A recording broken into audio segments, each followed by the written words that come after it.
submergés par un flux ininterrompu de patients en urgence vitale. Mais il manque de lits, de matériel, de médicaments et même de personnel. Partout dans le pays, les médecins prient les Italiens de ne pas sortir de chez eux. La situation est très grave. J'ai perdu un ami de 59 ans. Je vous en prie, aidez-nous à vous aider. Croyez-moi, c'est tout sauf une simple grippe.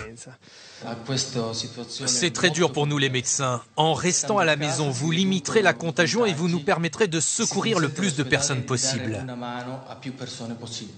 Cette semaine, le gouvernement italien a rappelé 20 000 médecins à la retraite. Mais cela ne suffit pas. À la une de la presse, cette photo d'une infirmière épuisée, effondrée sur son poste de travail.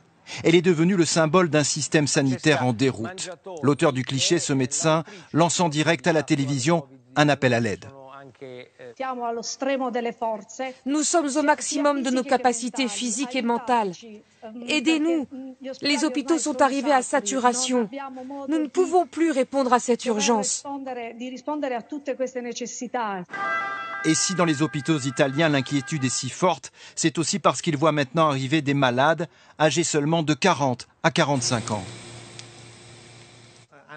Ils croyaient que leur jeune âge leur permettrait de résister seuls, mais quand ils arrivent ici, leur état de santé est très sérieux.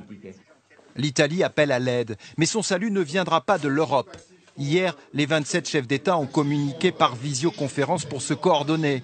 Mais la France et l'Allemagne ont fait savoir qu'elles garderaient pour elles le matériel sanitaire. Paradoxe, c'est la Chine, où l'épidémie régresse, qui va aider l'Italie. Pékin va lui envoyer 1 millier de respirateurs artificiels et 2 millions de masques.